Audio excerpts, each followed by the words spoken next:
Monday means test, post round 7. The big issue, the pressure index, the best and worst bets, the debate, preliminary final integrity, the curiosity, what they got right, what they got wrong, and finally the seedings make some sense, I think. David King, welcome. Morning, G. How are you? I'm good. Plenty of material to work with here. Oof, lot going on. What's your opening statement? What's your King's Gambit? Disappointingly, Gerard, we're back to where we sort of did want to be. The best teams in the comp are the best teams defensively. We hoped, we prayed, we pleaded with the coaches to open up and give us some offense, give us some highlights, give our game back. But again, it's just we're 7 weeks in and they've managed the good systems have managed to clamp ball movement. They've managed to clamp scoring, particularly in patches of games. They're not perfect at the moment. They're not trying to be perfect. They're all trying to do things their own way. But it's clear for everyone that it's all about what we don't give up rather than what we do. So it's frustrating, I must say, as a fan. Do you understand? I haven't felt that frustration yet, but you do need to be defensively sound to... Yeah. Wouldn't you just love a Malcolm Blight style team? Yes. Yes. I mean, could you just go the total other way? You know, and I know we're going to talk about the Bombers later on, but that was a little bit of them last year, wasn't it? We're going to buck the trend. We're going to go the other way. We're going to be offensively brilliant, and we know where we've got warts, and we're just going to see what happens with those and see if we can find a way. It hasn't worked this year, but last year it was quite exciting and challenged a few. But I feel like the coaches have got full control again. Damn them. And the other element you want to raise is midfielders in the forward half versus midfielders in the back half. Yeah, so everyone's watching their team and saying, okay, who's doing all the damage? It's the midfielders that can get ball forward of centre, okay?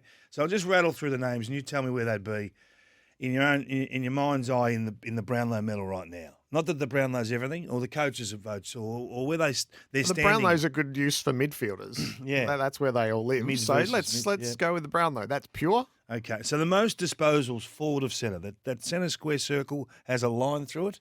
To the forward side of that, number 1, Christian Petrarca, Lachie Neale, Travis Boak, Clayton Oliver, Jackson McRae, Tom Green of GWS, Bailey Smith, Andrew Brayshaw, Patrick Cripps. Yeah, I'm pretty sure that's where it is. The Brownlow medalist, no matter of fact, the top 8 in the Brownlow are in that list. Could I build a multi out of that, do you think? In that case, the top 4 in the Brownlow. That's very good. But, I mean, they're the ones that every team wants. Yes. The guys who give scoring opportunities to their team, whether it be through creative handball, whether it be through power to burst and get out of stoppage, which is going to bring me to my ultimate point in a minute. But I'll just give you the guys who are midfielders who get the ball back of centre. Now you tell me where these blokes would be, and whether they're the finished product. They're just midfielders. I'm not counting the halfback flankers and those guys. Number 1, back of centre midfielder for volume, Darcy Parish, Sam Walsh, Ben Keys, Jack Steele, Clayton Oliver's in there again, Matt Crouch, Tuke Miller, Andrew McGrath, Callum Mills, and Josh Kelly. Now, those guys I've spoken about last week in terms of Josh Kelly, Tuke Miller, not enough damage in their game at the moment. Ollie Wines I put in there. So Ollie's missed a game, so he drops down the totals quite quickly. But those guys don't have the damage in their game. Now, they had a fantastic – all 3 of those guys had a fantastic performances on the weekend, all damaging in their own way, all forward of centre ball. But that's the gap in the game at the moment. So I look at what the best midfielders are doing and what they're accepting. So this is why I think Adam Muse will make a fantastic senior coach. Because he goes to Melbourne and he says to the midfielders, why are you handballing the ball 4 metres or 3 metres or 2 metres to that guy right there who's going to be in exactly the same position you are right now? Why aren't you trying to get yourself outside of this traffic? Burst through that hole, create your own exit, get your fend going, play with some anger and severe. You see Christian Petrarca get the ball and he's almost untackleable straight away. It comes with an anger. It comes with a ferocity. And boom, boom, boom. And people say, oh, but he's a big body and he's this. Lachie Neale does it better than anyone. and he's half the size of Christian Petrarca. But it's a mindset. It's more of a mindset, and then the method to it. Sure, there's some skill to it, and there's probably 200 training hours going to being able to do that. But I don't see that from Darcy Parish. I don't see that from Zach Merritt at the moment. I have seen it historically. He has been able to do that. But I don't see... They're too quick and consumed with, I've got the ball, I've got to handball it. And it's effectively to the player in a similar position. So there's no threat. So the guys that are prepared to be run down, tackled, and strip dropping the ball are the ones that are changing the course of the game.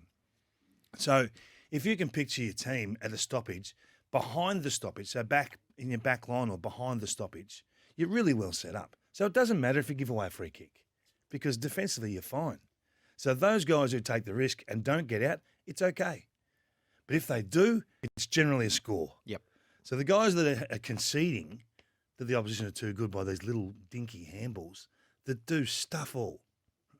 And then they have the turnover in space, if you like, 4 metres outside the stoppage. Then you're in trouble because the ball now is travelling at speed into that back 8 or 6 or whatever you've got behind the footy at that stage.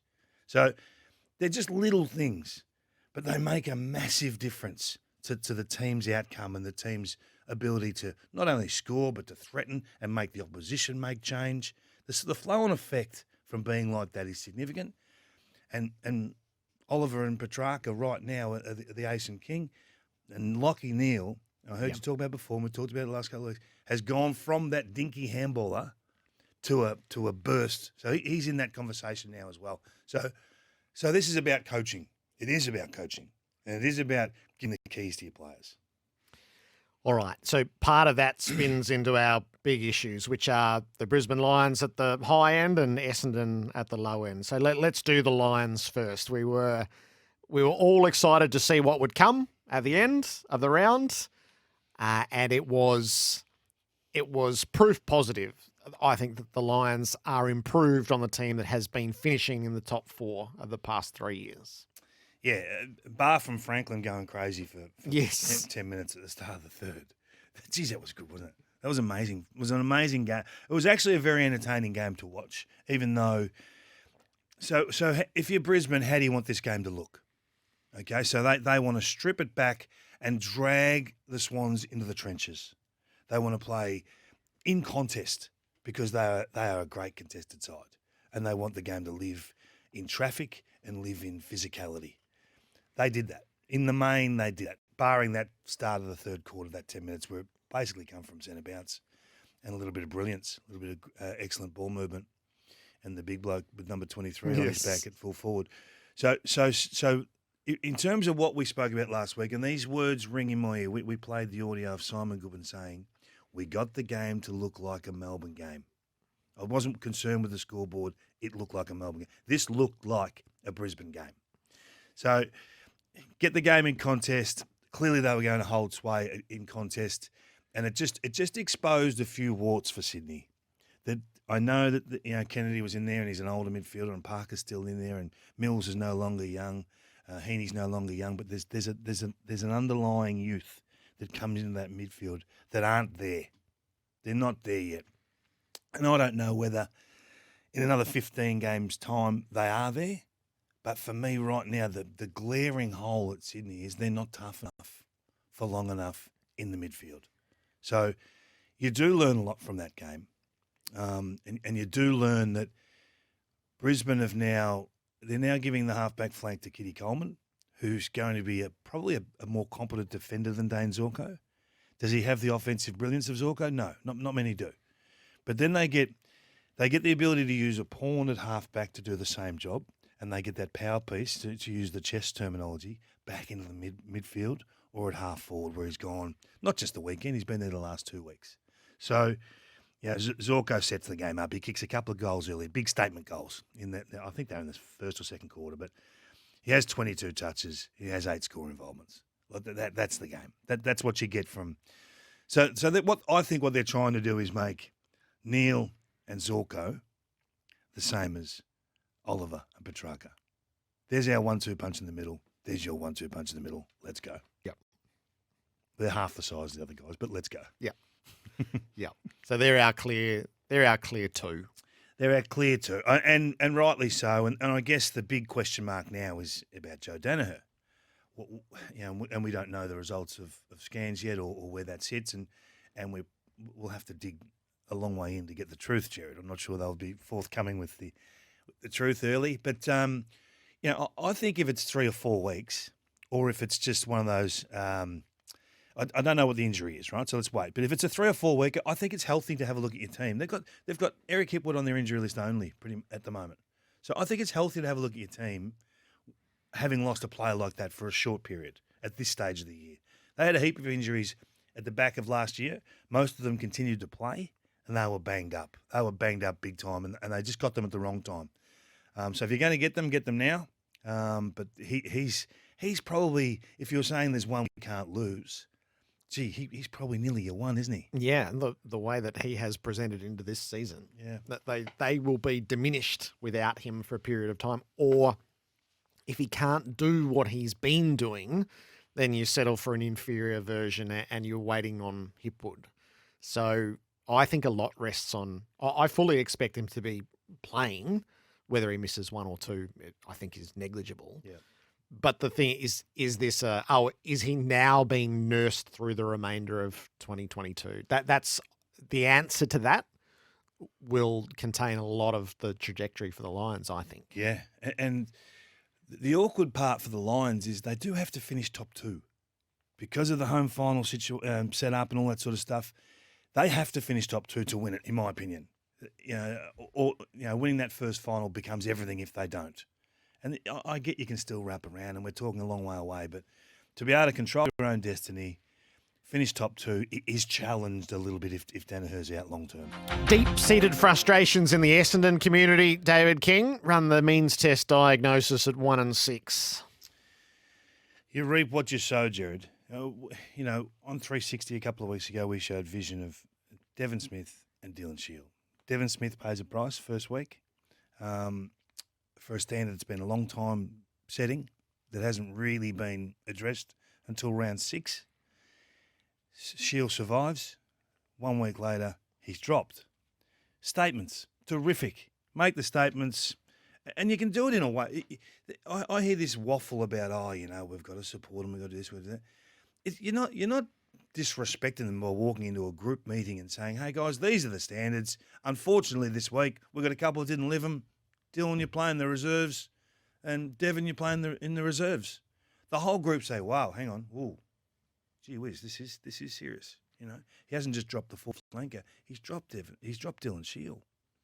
That shakes the group. Okay, these are non-negotiables. So it goes from a non-negotiable, right? These are our standards to, geez, we might just bring this. What if we start him as the sub?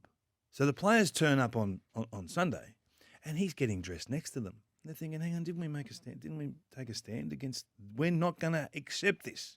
We're not going to just have one-way runners in our team anymore. You have to buy in. Oh, hang on, here he is.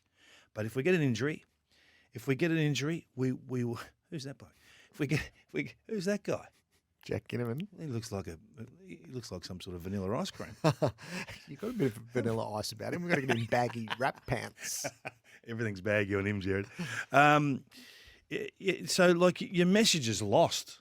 The whole discussion around non-negotiables, what we will and won't accept, is gone because you sort of are prepared to accept it.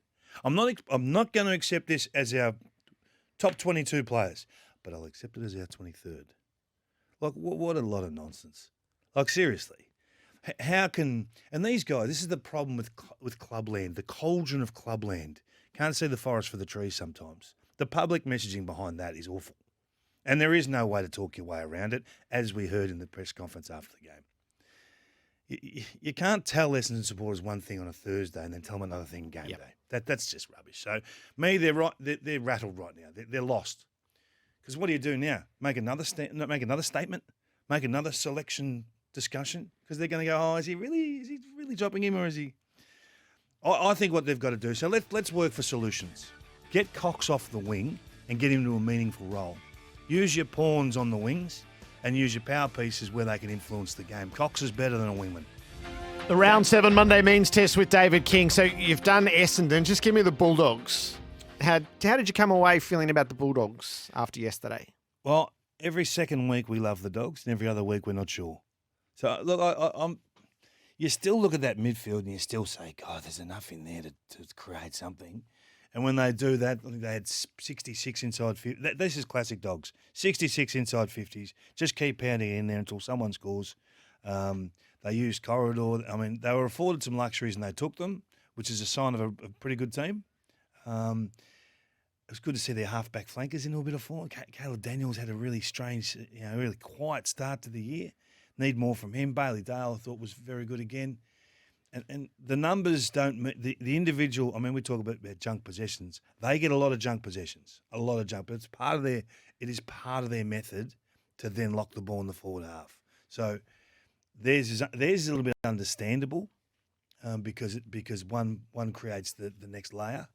But it was good for them to kick – they kicked 16 goals without Norton hitting the scoreboard. So, 16 goals, 7, and Norton kicked 1 behind. So I think that's a promising sign. That'll be talked about at the Whitten Oval today. Yep.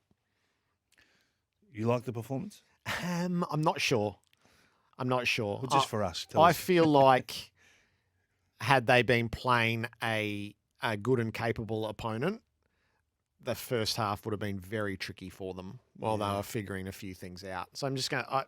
Friday night's a really good game. Port Adelaide, who are scratching and clawing their... Let's not overstate what they do. They are scratching and clawing their way back to form, but they have the emotional impetus of being humbled in the most devastating way by the Bulldogs in a preliminary final. So they will hit them with everything they're capable of. Just want to see how that looks for the Bulldogs on Friday night before I tip back into them. You working Friday? I am. Okay. I am. I like how looking you forward to look that forward already. to Friday. You look forward to Fridays regularly. Yeah, a bit less so the Friday just gone, Yeah, David. just A think bit of less so. So preliminary final integrity, we're going to put over the Geelong Fremantle game because outside of Brisbane and Sydney, we were searching for answers in that game more than any other. We got a lot of answers on Fremantle, I thought. Yeah, and I've got a lot of feedback on Fremantle this last few You don't days. say. Yeah, which is fine. That's the game. We sit back and we say, okay, what will work, what won't work, and we use history and we use the fact that not many go down to Geelong and win. And why don't they win? Well, they don't win because, one, the venue's radically different to everywhere else. And most teams, if you overpossess the ball, if you uncontested mark, chipping it around your back half, the Cats pounce and the Cats get you. Now, Fremantle did it a different way than what they'd been doing it. So to make change to make change and then have a performance highlights that you've got a level of maturity in the group, despite the games played tallies. And I know there's a lot of youth in the group that they're pliable. You can play a different way. So they'd been averaging 95, I think it is, marks a game, went down to 68. They've been averaging 150 handballs up to 175. Now, they're changes that don't just happen. They're a designated bullet points to beating Geelong. We're going to make it a foot race. We're going to get the ball, flick it around. Let's not kick the ball into turnover. Let's run it into turnover. If it is to be a turnover, let's do it with numbers, and then let's use our speed in the forward half. So all of their planning come through, okay? Still doesn't guarantee that you win the game. But they found a way. They found a way to continually score, and their defensive work again was on show.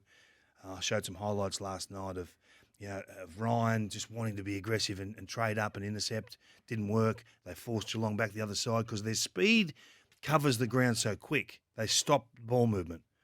And then they went the other way. Akers comes off his man, intercepts, goal, big moment. Probably the goal that won them the game, really. A statement goal. So there's a lot to like about what Freo do defensively. And people get angry when you say something about their team. Gee, are they sensitive like the Fremantle bunch? My God. So put my hand up. If they changed the way they play and got the result, excellent work. So now they've got assets. They've got other ways to skin a cat. So I now look at what they're doing in the rest of their game, and there's scope for improvement if they are to challenge the very best in the comp. But when Fife comes back, he will change their clearance profile. We understand that, but we still need to see it, and still think, they've made giant strides in the first 7 rounds this year. So we've got to give them a huge tick. Needed to see it, saw it, well done. And Geelong. So Geelong have been beaten by Sydney, a rising team, and Fremantle, a rising team. It's hard not to treat those as definitive markers, I think. Yeah, and starting to lose at home. I think they've gone win-loss at home. So that's a concern. Their speed's a worry. When teams are going after you with speed, there's a few things you can't change about your lineup, and then structure becomes a real arm wrestle. Do we give up this to stop speed against us? Do we have to hold this guy here? Do we have to keep one behind the ball? All those sorts of those sorts of things pull apart what you want to be. Very good on offense still. The Cats they still possess the power to score quickly. Didn't happen on the weekend, but it's hard to actually jump off Geelong. It's hard to say, you know what, I'm not putting them in my top 4 or 5 teams. It is difficult given the star factor, but there's a significant gap between where Melbourne and Brisbane are, and then there's a wave of teams just below that. I don't even know if they're in that anymore. Where do you sit with them? No, I think they've now earned their place behind the next mini group, so I think it is significant that 2 of the teams on the definitive rise have beaten them. The Swans beat them well at the SCG, and Fremantle controlled. Once they got control, it looked like they were going to be totally overwhelmed in the first 15 minutes. And then once they settled, they controlled the shape and the tempo of the game for the next hour and a bit. Yeah. That's pretty impressive. Yeah. And I was holding out on Fremantle to see if they could do that. Yeah. So absolutely they did it. And they're extremely well coached, and they're obviously defensively, they're much more than defensively sound, aren't they? As they did stop Geelong it really didn't look like scoring through chunks of the second and third quarter. And as it's been pointed out to me a couple of times over the weekend, Gerard, they did it without Sean Darcy. They did it without Nathan Fife, and there's one other. They did it without Taberner. Yeah. So I mean that's a strong performance. It is. Yep. It is. So kudos to them. They feature they won the play-in game. Did you see the last play of the game, the centre bounce? Yes. Yeah. How smart is that? Yeah. So Geelong, you pull the goalie. Yep. All we're trying to do is win here. And it nearly worked. So 3 or 4 out the front of the stoppage. Yep. And then the halfbacks just line up as per the stall gift. Yeah. And they just charge. I remember we saw this Port Adelaide's last play of the Hawthorn preliminary final when they were coming from the clouds. Yeah. And it was the only time we saw it all year. But they had a set play, and it was a running race off halfback, everyone forward.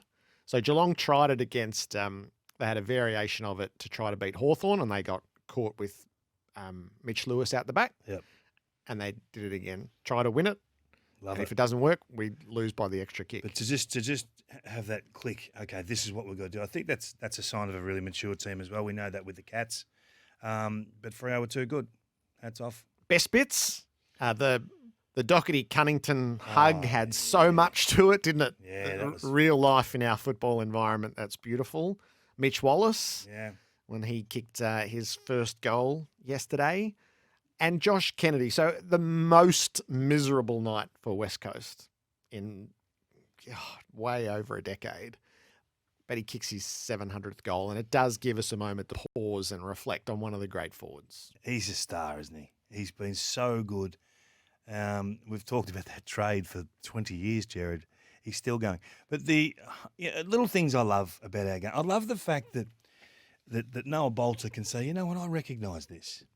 This is significant. And he says, I'm just going to let's just drop our gloves for a moment, shake hands and say, mate, well done. I love that. And then we can re-engage. Okay, drop again, let's go. Gloves back up, let's dance. I love that. It was years ago, was it Pickett and I don't want to say Eddie Betts. Was it who was it that was it? Oh, yeah, was it yeah. Pickett and Betts? At Adelaide Oval. He snapped Yep. the goal and he went up and said, "Mate, too good." Shook hands, had a smile, had a laugh. Sydney Stack it was. Sydney Stack. Yep. I couldn't remember who it was, but those moments for me, they last for a long time. And I think that the fact that Noah had that in him, I thought that's fantastic for a young fella to be so smart like that. Where does he sit, Josh Kennedy? In the Whateley he's Hall the of Fame? 25th goal kicker to reach the 700 goal threshold. 25th, is he? So in our era, we've got Franklin, who's through the 1,000. We've got Jack Riewoldt, who's north of 700. And we've got Tom Hawkins, who's closing on 700. And Kennedy's done it. He's got a higher goal per game average than Riewoldt and Hawkins. Wow. So it puts him in a great conversation. So how do you handle him now? We shouldn't do that, actually. Forget that conversation. We'll pick that up a little bit Let's just down the celebrate track. him. Yeah, sorry about Yep. that. Let's just celebrate him. I think you chair him off at the end of round 23, and he plays X number of games between now and then. I want the big fanfare. Yeah, Where is round 23? Is that no, we don't. Oh, where? Yeah, we do know where. If that's So 22 games at Carlton where he kicked 11 goals. So, and we have talked about that for years on end. They didn't know what they were trading. Yeah. They didn't know what they were trading. I mean, both teams knew they were getting marquee. And that's I guess, the discussion, isn't it? And got great service. Both clubs got great service. There's no loser there. Round 23 is Geelong in Geelong, but round 22 is Fremantle at Optus Stadium. How good would that be? Yeah. Kick 6, have round 23 off. Chair him off. Chair him off one round early. So the worst bit is West Coast by far and away. Yeah. So you've been posing the question, when would Adam Simpson pull the chute? And he pulled the chute in the press conference on Friday night. Yeah, he did. And he's... But people... The commentary about West Coast makes me laugh, and people think I'm supporting Simo. I'm not. This is the facts. You win a flag in 2018, and it turns. Eventually, it's going to turn. It's turned quickly. It's turned hard. They've had to go through COVID. They didn't handle the hubs well. All these sorts of things you can say, and they're all correct. It's over now. Where to now? How do you bounce back quickly? I hate the fact that now we are going to submit the West Coast Eagles to a 6 to 8 year rebuild. That's just ridiculous. I think the AFL have to look at this mid-season trade. They have to look at it immediately.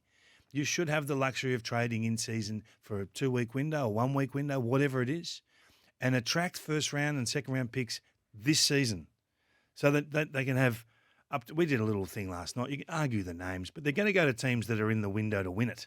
They're going to go to the Western Bulldogs, Sydney, Geelong, Brisbane. Nick Naitanui to Geelong, changed their whole profile.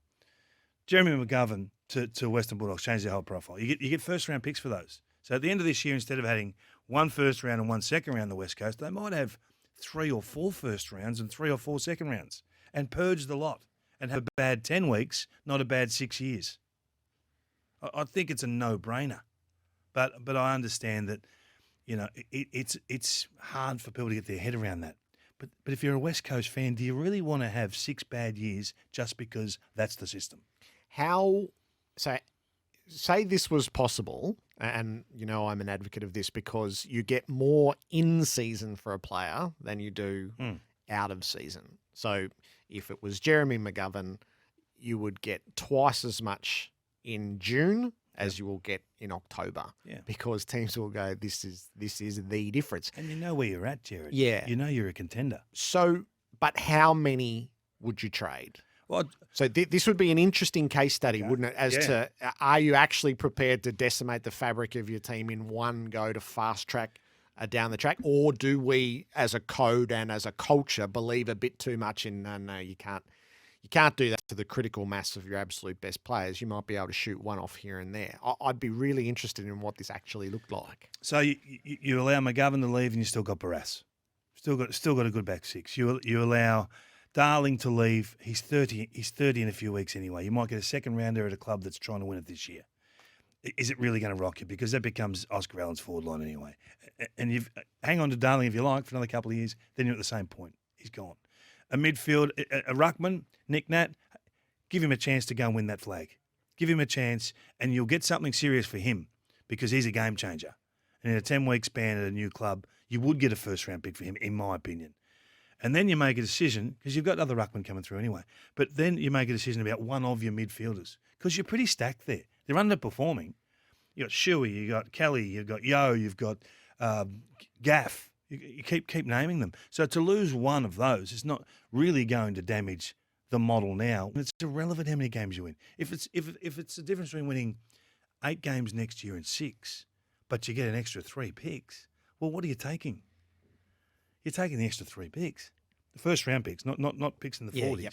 So this is something that has to be looked at, and the Players Association is the biggest stone in the shoe for this, and I don't understand that, because if Todd Goldstein is rotting in the twos in 6 weeks' time because they've gone past him, surely a better option is playing senior football at the Sydney Swans or Geelong than it is just living, basically dying on the vine. So I don't understand the logic that comes back at me. And people say, well, what happens with the finances? The finances stay with the club. They stay with the West Coast this year. And then next year you have to work out your own arrangements. Yeah, so you have to put, if you're Nick Natanui, so your terms are sorted for this year, and you put yourself in the lap of the gods on a contract with the new club beyond 2022. And you do it now. So there's a little bit of risk in it for you. The reward is that you're contending for a premiership while your old team is going to sit at the bottom for the next couple of years, and you take a little bit of a risk with your own profession. Yeah, and they satisfy you ahead of time. No one walks. No one walks without any knowledge of their finances going forward. You've got to satisfy the player. So I think that's something that needs to be looked at. Yeah. I'm a long-term advocate of that, and this is the most recent case study. It would be utterly thrilling for the competition. Do you imagine at round 13, you have Nick Nat walk out in Geelong colours, you have McGovern walk out in Western Bulldogs colours. Who does Sydney get? Sydney get Aliir Yo. You go, wow, hang on. Someone's hit the reset button. Melbourne are thinking, hang on, we're going beautifully. Now we've got all these contenders shaping it. Do we need to get active? So the competition challenges the competition. So in effect, what you do is you shorten the rebuild period for teams at the bottom of the table, and at the top of the table, you're taking first-round picks off those guys. So you're pulling them back. Yeah. So your competition becomes more fluid. Yeah. The curiosity, how did Hawthorn play against Melbourne? And will there just be a clue here or there for other coaches, other strategists to go, okay, I wonder what that looks like when we play them? Yeah, spot on. Look, Ben Dixon showed some vision last night, which was just terrific. I love when there's an insight like that, and Ben did it really well. Hold the full forward in behind Stephen May and distract him, at least take his concentration to 2 problems, not just stand there watching the ball all game in front. He has to turn and worry where you are and what you're doing, whether you're moving up the ground, leading, whatever. And the second part was so I think every team will look at that.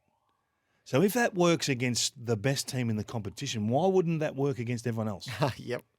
Like, why wouldn't it? So have a look at it. So if you're St Kilda, for instance, they got one of the great targets in our comp right now, Max King. Why are we asking Max King to work all the way down the ground when really, what's he going to do? So maybe defend with 17. See how it goes for a little while. Hold Max at full forward. I'm sure there'll be teams that look at this. I'm sure there will be over the next few weeks, not just against Melbourne. But is that a way of breaking down these zones that are in front? Yeah. So Brenton Sanderson gave us a 7-point plan on Thursday of different ideas that you would be working on. One of them was the tag May, never let him be on his own. And then this was a derivative is make him think about 2 things. Yeah. And the other one was Ed Langdon on the wing. Yeah, not necessarily tagging him, but being between Ed and the boundary line. Not allowing him to be the widest player, the easiest uncontested release position. I thought that was brilliant. And Sam Mitchell's done it with not being disrespectful, but he's done it with one of his players that would be considered a pawn on a chessboard right now. So if you can use a pawn to take away a power piece from the opposition and maintain all of your power pieces, that takes you a long way to winning. So if I'm the Brisbane Lions, I'm looking at that going, okay, we can do the same thing with Langdon easily, with Archie or Robinson or one of those guys. And then we can hold a full forward. And we've got better stocks in the main on the field than what Hawthorn have got. And they ran within, 2 goals? Gee, you'd have to look at components of that. The bit I love about it is the teams who are right at the pointy end of contention are much more likely to meet Melbourne and go, okay, let's test our system against them and have a look. The teams who aren't at Melbourne, aren't in that contending group, go, okay, we need to play against Melbourne. So everybody taps the mind of Sam Mitchell. Oh, okay. And then gets to make their choices. Would we compromise our system to do that? Okay. So there'll be 3 or 4 coaches of teams who aren't in contention when they come up against Melbourne who'll provide some A, ideas and B, evidence. And this is the most illuminating so far. Yeah, and I've just called it building templates. So you play 22 games and you're probably going to get 5 templates. This worked against Melbourne. Boom, boom, boom, boom, boom. A list of 5 things. And then every coach will say, that doesn't suit us, that doesn't. We have to change too much to adopt that one, blah, blah, blah. The text is right here, spot on. Richmond have done that a bit with Dusty Martin. He doesn't roll up. He don't think, Dusty. And that's maybe a part of why he's so powerful in the forward 50. But to get back to the Melbourne discussion, if the Brisbane Lions are 1 or 2 wins behind Melbourne at the end of the home and away season, they're not changing too much. But the third and fourth teams, they might be 4 or 5 wins behind Melbourne. So if they just go and play their way, we've done what we've done and we've finished third, great, you finished third, but you're a long way off the best, the very best in the comp. So in a preliminary final, are you prepared, if you're the Sydney Swans, to go away from your staple style of play to do this? Yeah. I think you are. And then you're trying to get that Collingwood versus Richmond game where Cox goes crazy, takes Rance to the cleaners, and you win the unwinnable. That's all you're looking for. Yep. So I think this third and fourth teams can become incredibly dangerous in a prelim final, being 4 or 5 games poorer through the home and away season. Yep. If they're like for like, they're not changing at all. But we're not talking about Brisbane making wholesale change. But the next level, I think, is a discussion. All right. So one curiosity was Hawthorn and Melbourne. The other curiosity, which I could put in the debate, was St Kilda and Port Adelaide in Cairns. Philosophically, where are you in the St Kilda sold the game to Cairns? Now, I've lived this because the Kangaroos went through a period where we had 17 home venues, Gerard. We played. It was laughable at some stages. We were playing the Sydney Swans on the SCG as our home game. Yeah. So that's hard. That's hard to and we were winning games of footy back then. We were a strong side back then, but it is difficult. It's a difficult sell. But this is why we keep saying winning premierships is a full club thing. That you need the back office performing as much as the guys on field to give you better opportunities to win the flag. They haven't had that luxury the last 6, 8, 10 years. No, the front office is trying to eradicate debt, which is crippling. So it won't all come together till it all comes together. And that's why you can say, okay, we're not going to play the game in Cairns, but you might lose 1.5 coaches because you've got to find that $300,000 somewhere. So that's to me, that's just the cycle. And it won't change until it changes, until those guys in the back office can get their finances under control. Brett Ratton will not get his best opportunity to win a flag. He won't. And that doesn't show itself every day of the year, or it doesn't show itself on game day. But when you see the difference between the haves and the have-nots, you'll say, oh, my God, they've had some luxuries. Yeah. Look at their facilities. Look at this. Look at that. They're the small things that make big differences. Okay. What about the curiosity of a game finishing with 11 consecutive behinds? So I had to go back and rewatch this yesterday just to satisfy my own curiosity. So Farrell's set shot, right full forward, should be kicking a goal. Gray snap near the top of the square, 9 times out of 10 kicks that goal. Amon on the run from outside 50s, low percentage. That's okay. There's a rush behind from a Powell Pepper snap. That happens. Bonner from outside 50, just across the face. Again, low percentage shot. Wanganeen Millerer, hurried snap from just inside 50, but missed by a long, long way. Higgins, stoppage, right foot snap, should have kicked it, I think. Aliir, a rush behind for the Saints. Rush behind. So Max King, bad snap. Should have straightened. He was inside 50, should have straightened and given it a better chance than he did. Certainly should have made the distance. Down the other, Butters, left foot snap, forward pocket, missed across the face. Like, he's kicking that most times. And then Gray at the end, just so steady and clever, knowing he had to score to put them in front. I'm saying the players are culpable for 5 of the 11 rather than Cairns. Oh, You know, yeah. Have you ever seen a good game in Cairns? I think daylight into twilight games in Cairns can work. Ever seen So a good... I was saying beforehand, we have a calendar on the back of the toilet, Kingy. Yeah, I heard that. Yeah. It's not like Cairns. It's not like February.